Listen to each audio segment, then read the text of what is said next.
Welcome back. It is day 5 and we are talking about the power of follow-up. So now you've gone through all the different things, the inviting, the how to get started, the how to start talking to people, how to post, all of that good stuff. But this is one of the most, if not the most, important part of your conversation is the follow-up. And if you are putting the invite out there, you're sharing all your story, you're doing all those things that we've already talked about, and then you don't follow up, you will end up seeming salesy. And that's often what we don't want, right? We always say, I don't want to be salesy. I don't want to be salesy. And we say, oh, I don't want to be pushy and pressure them, whatever else. But if you only reached out once and then you never followed up, it seems like you're just not interested really in actually helping them, right? Because if you only asked them once, if you only invited them once, and they couldn't get to it at that time or they couldn't get back or anything else, then that seems like you really honestly didn't care about the person. You just cared about the sale. And we all know that that's not true, right? So we need to make sure that we are really following up and taking care of our network, of our potential customers, our potential clients, and the people that could potentially be our coaches. So it's the most important part of your conversation. So how do you set it up? I know that it can be extremely frustrating that when you've been putting in a lot of time and effort to end up with a no. You've invested this time into sharing with your story and telling people about, your upcoming challenge group, and then they finally come back with a no. So instead of getting mad, stomping your feet, all that kind of stuff, I want you to make sure that you end the conversation on a really positive note. So thank them for their time. Thanks for sharing with me those things. I appreciate you chatting with me about this. I'd love to stay connected. I always aim to fill my timeline with a bunch of like-minded, positive people. So I would love to just keep in touch moving forward. That's just letting the person know that they're more than just a sale to you. It's creating trust, right? That you actually want to stay connected with them beyond just the challenge pack or inviting them to your group or anything else that you might be doing. So making sure that you are staying super positive, right? Ending on a positive note. Thanks so much for your time. Or, okay, no worries. If anything ever comes up in the future, know that I'm here. Or if you ever have any friends, that's a great time to ask for the referral as well.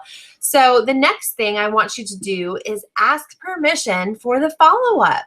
So instead of just following up with them randomly, ask them if it's okay. Let them know that that's what you plan to do. So, hey, would you mind if I followed up with you in the future when things clear up for you down the road?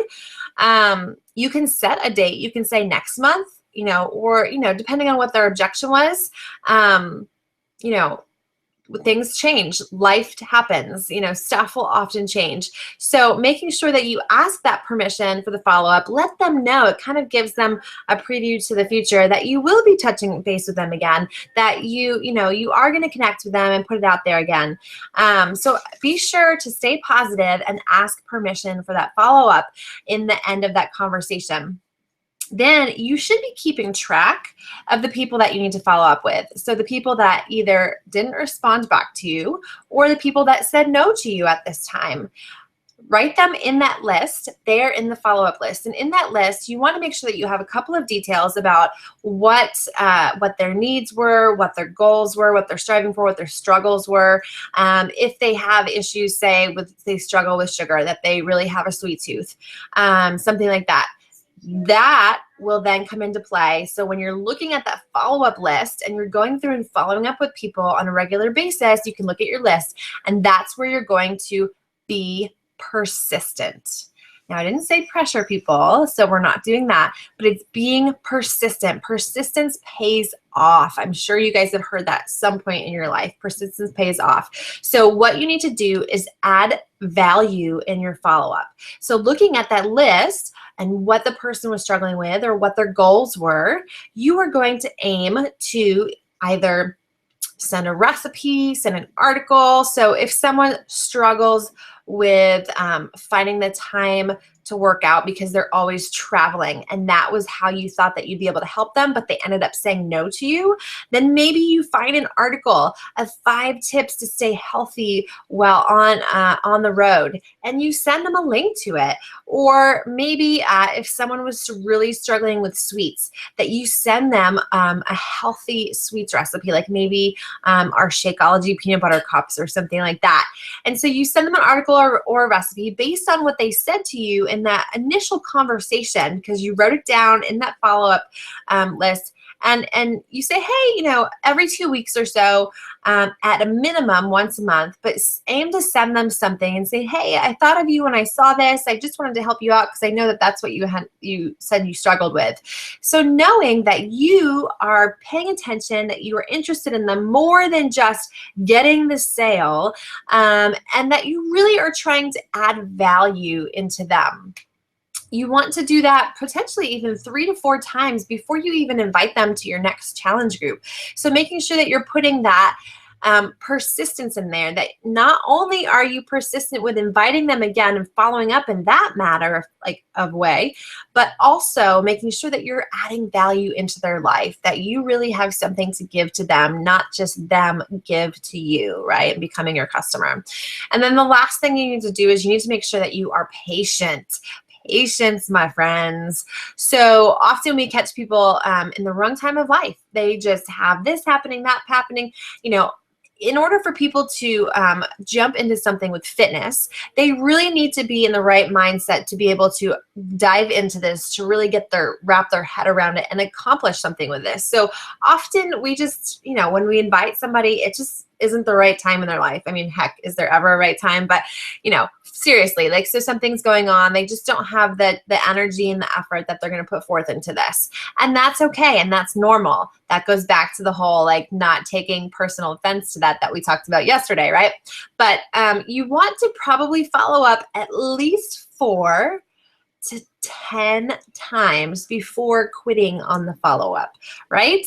Then you might be thinking, oh my gosh, 10 times? But seriously, guys, I have followed up multiple times before when I've gotten nothing back. Hey, just wanted to check in on you, this made me think of you, or whatever else, or commenting on something. And then all of a sudden something clicked, who knows what the heck it was. And all of a sudden they were ready. And they wanted to make something happen, right? So don't be afraid of that. And someone will let you know if they don't want you talking to them or anything else like that. So follow up between 4 to 10 times before quitting on the following up. And so with that, what I mean is not always hey, do you want to come to my challenge group? Hey, what about my challenge group? Hey, did you think that you changed your mind about my challenge group yet? It's not just that, but remember, we're adding value. So it's the sending them that little article or that little piece of information or recipe that made us think about them. It's the commenting on their photo that they shared of their kids that has nothing to do with fitness. It's the saying happy birthday. It's all of those things. Those are all things that we are then checking in with them, following up with them, sharing that, they are a person and not just a number to us. Those are all really important parts of following up. So remember, you're going to make a list and you're going to focus on those things. You are going to make sure that you are positive. You are going to ask for permission for the follow-up. You're going to be persistent, and you're going to have patience. All right. Have a great rest of the day, and we'll talk to you soon.